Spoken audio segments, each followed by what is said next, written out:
Dans cette vidéo, vous allez voir plusieurs techniques pour rendre une eau boueuse limpide. Alors déjà, une eau boueuse, bon, là c'est juste de l'eau avec de la terre. Vous voyez, il y a des particules qui se sont déposées au fond et ici des particules qui restent au-dessus. Donc il y a des particules plus denses que l'eau qui tombent et des particules moins denses que l'eau qui flottent. Alors ça, c'est une eau boueuse qui a reposé. On dit qu'on l'a laissé décanter. On a fait une décantation.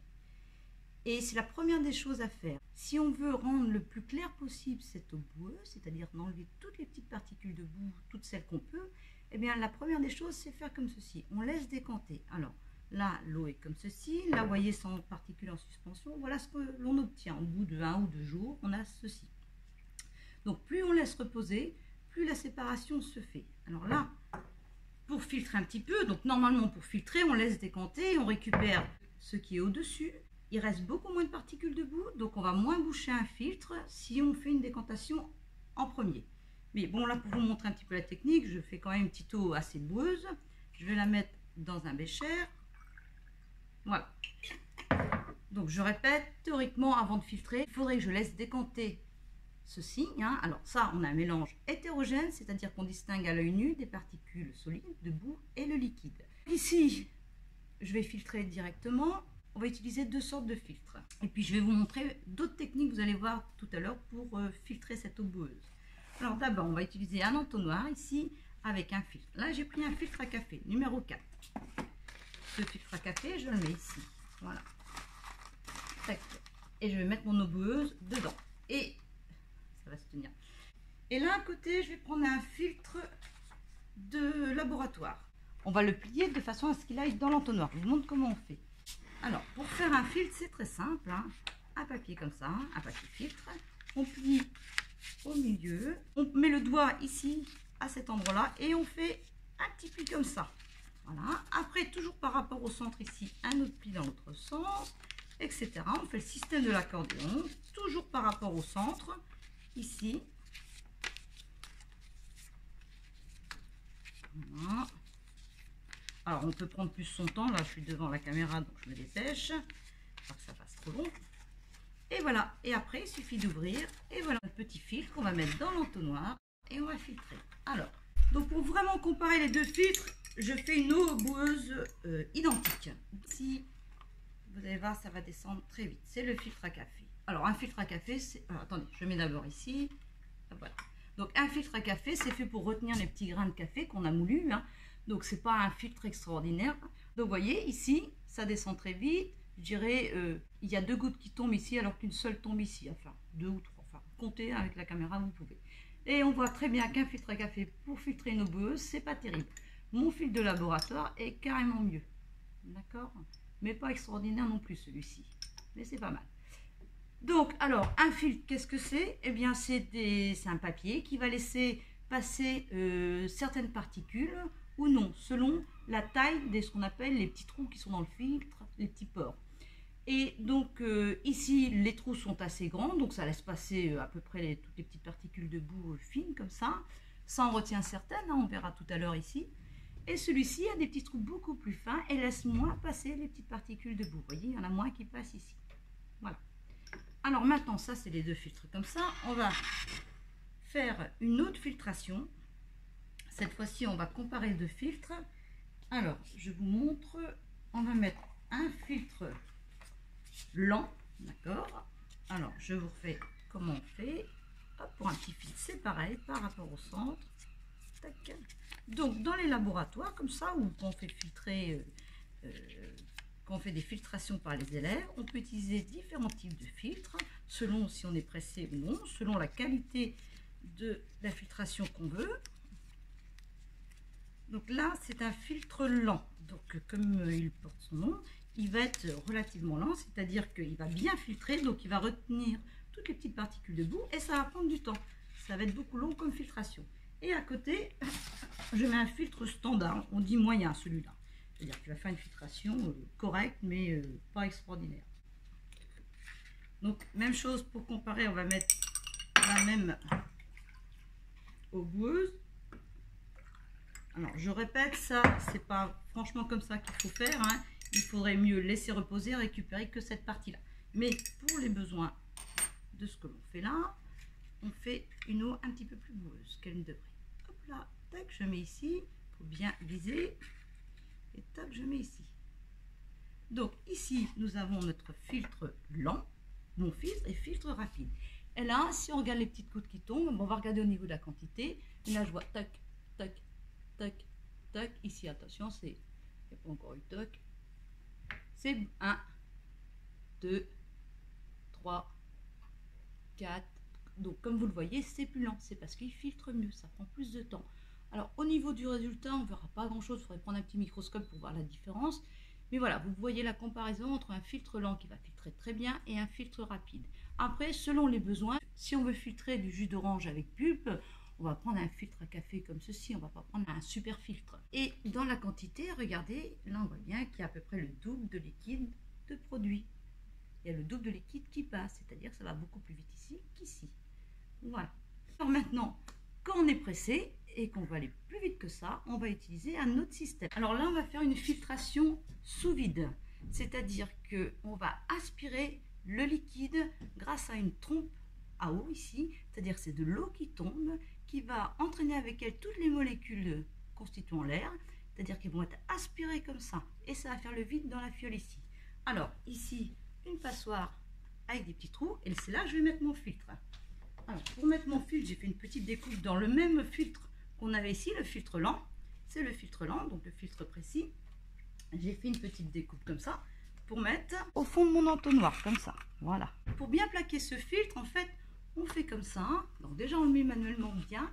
Il faut mettre un petit peu d'eau et aspirer. En aspirant, ça va plaquer le filtre. Aspirer en ouvrant juste l'eau ici. La trompe à eau va aspirer l'air qu'il y a dans la fiole. Donc, je mouille là. Voilà. J'aspire bien. Et vous allez voir, donc, je vous rappelle, c'est ce filtre-là, vous voyez, goutte à goutte. Là, je vais mettre mon liquide. C'est parti, vous allez voir, il va être aspiré. De toute façon, on va déjà être très rapidement. Donc là, c'est plus du goutte à goutte. Hein. On voit que c'est aspiré beaucoup plus vite. Voilà, regardez, là, on est arrivé à peu près du goutte à goutte maintenant. Rapide. Et ici, l'eau est de plus en plus aspirée. Alors que là, si on regarde le même filtre sans aspiration, vous voyez le liquide qui tombe ici, c'est extrêmement lent. Vous voyez un petit peu, et là, regardez, c'est une goutte, deux là, une. Vous avez vu aussi, j'ai mis pas mal, j'ai vraiment fait le système avec beaucoup de boue. Donc, on a aussi un effet qui va se passer, c'est-à-dire que le filtre risque de se boucher en faisant comme ça. Parce que je n'ai pas fait une décantation avant. Donc, mais bon, on voit le système. Alors, on peut accélérer aussi. On met un peu plus fort la pompe à eau. C'est parti. Et là, on va avoir encore une aspiration plus rapide, normalement. Voilà, regardez, ça descend plus vite si vous regardez. Donc, voici la technique ici. Avec une pompe à eau, on peut filtrer. On dit filtration sous vide. Hein. Ici, vous avez l'entonnoir Bechner. Ici, la fiole à vide. Et ici, le tuyau d'aspiration. Donc ici, nous faisons le vide en aspirant l'air ici grâce à la trompe à eau. Alors ici, en fait, j'ai oublié le joint conique. Mais vous voyez, l'aspiration était très bonne. Avec un joint conique comme ceci, l'aspiration va être plus élevée et le liquide va être filtré beaucoup plus rapidement, comme vous allez le voir.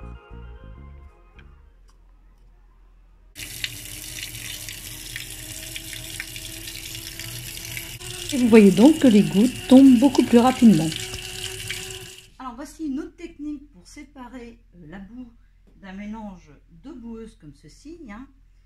Nous allons utiliser une centrifugeuse. Une centrifugeuse, quand on tourne ici la manivelle, que vous ne voyez pas qui est de l'autre côté, ici, voilà, les tubes se mettent à l'horizontale comme ça. Ils sont retenus ici et avec la force centrifuge, hop, les tubes prennent cette position. Et donc là, dans mon petit tube à essai, je vais mettre un liquide et je vais pouvoir tourner très très vite. Alors, pour faire la comparaison, on va mettre ici un tube témoin. Donc, je prends de l'eau très boueuse. Je mets dans ce tube-là. Et je mets dans celui-ci. Et là, vous allez voir, je peux même aller jusqu'en haut. Hein. Ça fait toujours peur aux élèves. Ils ont toujours peur d'être éclaboussés. Mais pas du tout, vous allez voir. Voilà. Tac. Donc ça, du fait des vibrations, je le mets ici. Voilà. et je vais mettre à tourner très rapidement. Parti. Alors, il faut vraiment bien serrer. Vous allez voir, c'est une force assez importante. Je l'ai mis dans l'autre sens. Allez, c'est parti. Ça tourne très très vite.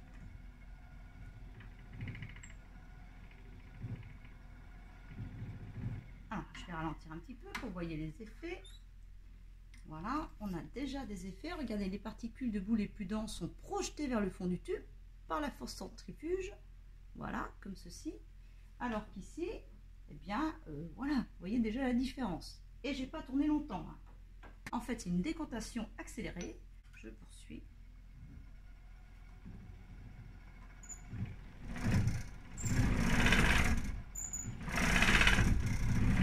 Vous voyez toutes les vibrations, c'est très fort, hein, c'est dur. Hein.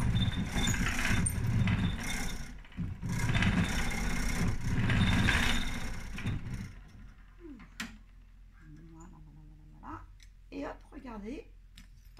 Waouh! Donc là, à nouveau, on a encore projeté les petites particules de boue qui restaient vers le fond du tube. Elles ont été projetées grâce à la force centrifuge. Là, on voit qu'il y en a une qui remonte. Et bien, c'est une qui est moins dense que l'autre. Donc, évidemment, elle remonte.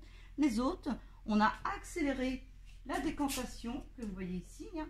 Ça, c'est une décantation. Là, on l'a accéléré. C'est-à-dire que on a, grâce à la force centrifuge, projeté toutes ces petites particules de boue vers le fond du tube.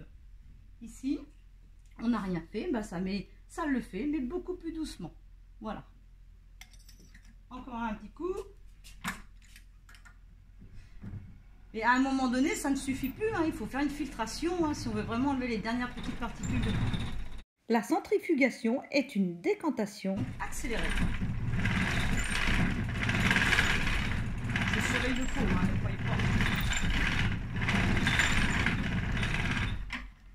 Voilà. Bon, alors. Voilà, regardez, encore plus clair. C'est super net. Donc, avec des machines, un moteur, on peut faire on utilise des centrifugeuses qui vont tourner toutes seules, hein, pas de manière manuelle comme ceci, et on peut très vite séparer les petites particules d'un liquide. Pour en savoir plus sur la force centrifuge, vous pouvez aller voir cette vidéo sur le labo science, sur le principe d'inertie, et dans cette vidéo, vous allez comprendre que la force centrifuge est en fait une force d'inertie. Donc on reprend les différentes expériences. Ici, filtre à café normal, on a voilà une eau pouf, pas terrible du tout, un filtre de qualité moyenne. On a une eau plutôt bien, mieux que le filtre à café, mais sans plus non plus. Et voici nos deux filtres là qu'on avait. Filtre un peu meilleur que celui que vous venez de voir avec le filtre lent, beaucoup plus précis. Filtration avec le filtre lent. Alors, comparaison des deux. Comme je vous l'ai dit tout à l'heure, c'est difficile à l'œil nu de comparer les deux. Hein. Voilà, il faudrait un microscope pour vraiment vérifier. Alors voilà, au bout d'un petit moment, qu'est-ce qui s'est passé? Donc là, ça fait à peu près 1 heure. Vous voyez, le tube a essayé, la boue s'est déposée au fond. Les particules les plus denses sont au fond du tube et les particules les moins denses, alors par rapport à l'eau, sont au-dessus, elles flottent ici. Et donc, quand on va vouloir rendre une eau boueuse limpide, on va mettre cette eau boueuse, par exemple une eau de rivière, dans des bassins de décantation. Les particules les plus denses vont se déposer au fond. Et comme vous le voyez ici, les particules les moins denses flottent. Et alors, après, c'est simple, il suffit de mettre des grilles, voilà, sur le parcours de l'eau pour retenir toutes ces petites particules qui flottent. Pour celles qui sont plus denses, on fait des grands bassins de décantation et après on va récupérer ce liquide. Et ce liquide, pour le rendre encore plus limpide, hein, sans particules de boue, eh bien, ça va être la technique de filtration, mais pas avec un filtre comme ça, ça va être avec des bancs de sable où l'eau va passer à travers ces bancs de sable et va être filtrée par le sable. Et en fait, les particules de boue vont rester sur le sable. Si vous voulez voir d'autres expériences de chimie, je vous mets ici la playlist chimie. Je vous indique aussi la playlist sur l'inertie. Je vous mets une autre playlist et sinon, vous pouvez aller voir d'autres thèmes abordés sur cette chaîne, le Labo Science.